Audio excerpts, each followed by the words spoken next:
বেশিরভাগ আসনেই প্রাথমিকভাবে একাধিক প্রার্থী দিয়েছে বিএনপি। এমনকি খোদ চেয়ারপারসনের আসন বগুড়া ৬ এবং ৭-এও রাখা হয়েছে বিকল্প প্রার্থী। মনোনয়নপত্র জমা দেওয়ার শেষ দিন বিএনপি মহাসচিব মির্জা ফখরুল ইসলাম আলমগীর বগুড়া ৬-এর পর নিজের মূল আসন ঠাকুরগাঁও ১-এও জমা দিয়েছেন মনোনয়নপত্র।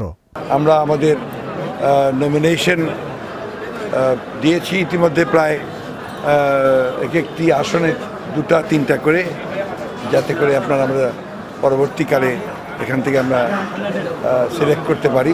বগুড়া আসনে যেটা করছি সেটা সম্পূর্ণ দলের নির্দেশে, আমার অ্যাক্টিং চেয়ারপারসনের নির্দেশে, দেশনেত্রী বেগম খালেদা জিয়ার মুক্তির দাবিতে। মহাসচিব নিজে মনোনয়নপত্র জমা দিলেও অনেক জায়গাতেই বিএনপি প্রার্থীরা প্রকাশ্য হননি। মনোনয়নপত্র জমা দেওয়ার শেষ দিনে রিটার্নিং অফিসারের কার্যালয়গুলোতে বিএনপির বেশিরভাগ প্রার্থী মনোনয়নপত্র জমা দেন প্রতিনিধিদের মাধ্যমে। একই চিত্র ছিল রাজধানীতে।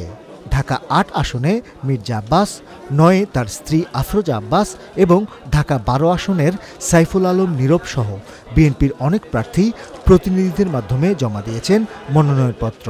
অনেকে না আসার মূল কারণ হচ্ছে এখনও নিরাপত্তার অভাব বোধ করছি আমরা যারা বিরোধী দলে আছি।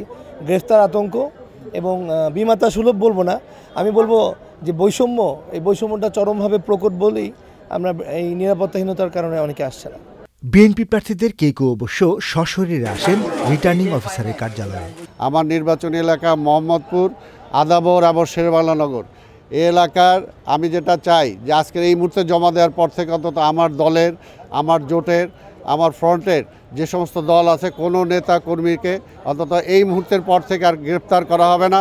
আমার প্রত্যাশা যদি সুষ্ঠুভাবে নির্বাচন হয় আমরা বিপুল ভোটে ওখান থেকে জয়লাভ করব ৭-এর থেকে ইনশাল্লাহ। দেশে গণতন্ত্র প্রতিষ্ঠা করার জন্য আজকে আমরা নির্বাচনে গিয়েছি এবং ইনশাল্লাহ জনগণ আমাদেরকে ভোট দিবে এবং আমরা জয়যুক্ত হব ইনশাল্লাহ। আপাতত বিএনপির ৮০০ প্রার্থী থাকলেও যাচাই বাছাইয়ের পর তা ২৫০-র নিচে নেমে আসবে।